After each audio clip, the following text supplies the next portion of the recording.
Hey, hey, hey, I'm so glad you guys joined me today. Thank you so much. For those of you that are just joining us, I'm Angela Brown. I'm the CEO of Savvy Cleaner. And for the last 32 years, I focused on leaving the world a better place by leaving it clean. So I was really excited when I learned that there's a guest that could come on our show today and teach us how to have a happy home. So please help me welcome the happy home specialist, Rebecca West.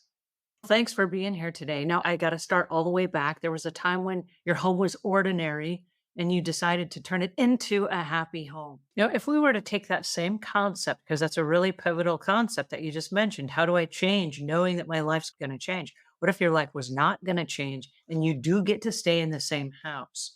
What can you give yourself permission to let go of that would clear up your space and give you the design space so that you could either paint the walls or you could change out the furniture or you could swap out a rug for something new and just give your whole room a different kind of a look or a different kind of feel? How could you do that living right where you are right now? That's exactly what I did when I got the house in the divorce. I was stuck with the house. I wasn't moving. That would be stupid because I was blessed to get it. So I had to find a way to move on without moving out. Mm, And so my advice whenever I'm working with a client is, again, let's dream and let's pick one space that's going to give you the biggest sigh of relief. So for some people, that's your private spaces, like your bedroom. What you wake up to needs to be the moment, that pivotal moment in your day. So let's focus on your bedroom. Let's give it a new paint job. Let's get you some new bedding. Let's put the bed on a different wall. Or I even had one client post divorce, because that's obviously a common transition. And she's like, I do not want to sleep in the same bedroom that I used to share with my ex husband. So we converted her bedroom to being one of the old guest bedrooms.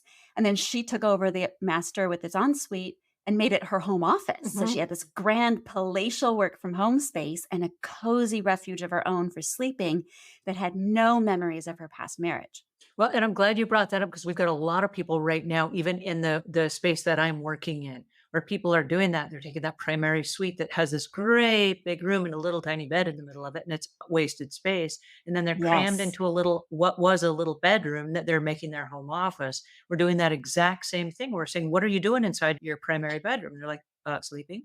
Like, let's move the bed to a smaller room where you can go in and it's cozy and you can sleep and take that whole entire what was the primary suite and make that the home office where you have room for a studio or bookshelves or a place with a little sofa where you can sit there and watch TV or take a cat nap or whatever. And we're finding Exactly. that people are then embracing, like, it's I didn't move to a new house. I moved my house around and I used either the same furniture or I was able to get that futon that I always wanted, that when people in the other room, I can, like, take a little cat nap and nobody knows, right? But it's using that space in a different sort of way that makes you feel differently about living where you live. I love that. Exactly. You nailed it. Exactly. This takes me to a question. Is it better to organize the stuff that we have or just to get rid of it? Well, obviously, there's no blanket answer to that. But if I were going to give a blanket answer, it would be to get rid of it. We all have way more stuff than we can handle. And, when people ask me about organizing so often, the first question they ask is, what organizing system should I buy? What containers should I buy? And I'm like, wait a minute. We got to start with a much more important question. What are we organizing? And why are we holding on to it? Because there's just no reason to organize something that you shouldn't be holding on to in the first place. You're wasting energy and time is the one thing that's not a renewable resource. We want to be really careful and thoughtful about how we're spending our time. This is why a lot of times it's not necessarily worth your effort to try and sell something and squeeze every dollar out of it, because how long is it going to take you time wise and energy wise to get that money out of that object? And would that time and energy be better spent elsewhere? Again, no cut and dry answer, but you want to ask yourself these questions. So, get rid of things is always a good idea. Well, and I love the fact that you were weighing it against your time and your emotions. Because if selling it and creating ads is not your specialty and that's going to cause you a lot of stress, putting it out in your driveway and just taking a picture of it, throwing it up on Nextdoor saying, hey, come get it, it's yours, is might be an easier way to go for a lot of people. I know for me, it's a lot easier. And I don't even want them to come to my door and knock and say, hey, I'm here to pick up the free thing. I'm like, don't interrupt me. Just come get it, take it away and make it disappear. And I Exactly. think the longest we've ever had anything in the drive is like 26 minutes is the longest it was ever there. It's like boom and it's gone. And I'm happy because of the free space that it's cleared up. And what I'm looking at is my day better? And like you said, if you're working from home, and I know I am, as I'm working from home, if there's stuff all over the desks and there's stuff sitting in the chair and there's stuff over here, when I sit down, my creativity, even though I may be focused at an unconscious level, I'm analyzing all the different stuff and why is this here and how come I didn't move that? And some of the stuff we have in our homes, and I see this every day with the people I work with, they have stuff they're not attached to. It's not an emotional thing. They just never got rid of it and they don't know why.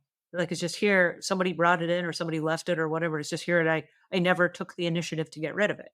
So then we have all these weird things that are tripping up our unconscious mind and wrecking our creativity, and it's just there for no good reason. And if they walk themselves through it, they'd go, "This is here for no good reason. Let me just get rid of it." Right? Oh, but that would require effort. Yeah, or it's gonna disturb somebody else's emotion. You might not have emotion attached to that object, but you're taking on the emotion of whoever gave it to you. Like, it was my grandma's, it was my aunt's. My aunt gave this to me. It was a gift from so and so. This person moved to Europe 8 years ago, and I told them 'I'd hold on to this thing, and they're never coming back. So many emotional burdens that people hand us when they hand us stuff, even if it's well meant. Yeah, when we got married, and this is 21 years ago, my mother gave us a waffle iron. And I can count on one hand the times that I've made waffles since I've been married. We don't eat waffles. It's just not Yeah, who we are. And I got rid of it. And so my husband one day said, "Don't we have a waffle iron here somewhere?" And I said, "We did." And I got rid of Why did you get rid of it? It was perfectly good. It was. But we made and waffles perfectly unused. less than 5 times in 21 years of marriage. Therefore, we don't need it. We haven't missed it for the last 3 years since it's been gone, you know? Yeah, yeah, and hopefully somebody got it and is making amazing waffles in their home now. There's so many things that many of us have in our lives, many of us have in our homes that we just have because like you said, somebody that was important to us gave it to us, but it doesn't necessarily mean that it is part of our lives or should be. Yeah, and we also have to evaluate how many tokens of memory do we need to remember an event or something. One photograph of an event for me will trigger the entire memory. Maybe one teacup from an entire dish collection will bring back memories of your grandmother. You don't need the whole set. We're thinking about this as we move to Paris, and a lot of the things that we're getting rid of, I'm just taking a photo of it. Sometimes when people are taking the mementos as part of the house cooling, I'm taking a photo of them with the object and then making a little note of why they picked that thing for their house. People feel like they have to get rid of the memory or they have to get rid of grandma when they throw out her dishes, but the memories don't go away, just the stuff, and we clear out room. I know that when we moved from one house to another, we had to make some tough choices. And it was because we had just bought this whole house full of furniture that fit perfectly where it was. But then when we moved to a new house, even though it was a bigger house, it had walls in different places. And there were windows that you wouldn't put that piece of furniture in front of a window, for example. And so the walls were different and our furniture didn't fit. And we had to then downsize some of our furniture, and I was like, "Oh, but we just paid good money for this," and it was literally a conscious decision.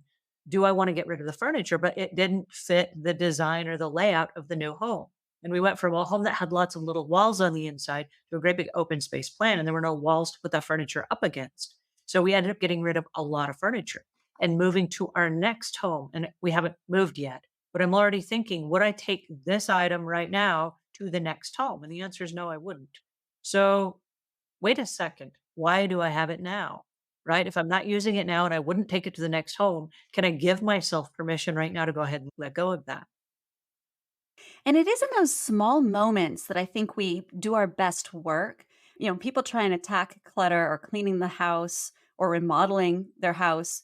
They tend to start with like picturing the entire project, and that's just too big. It's Mm, overwhelming for anybody.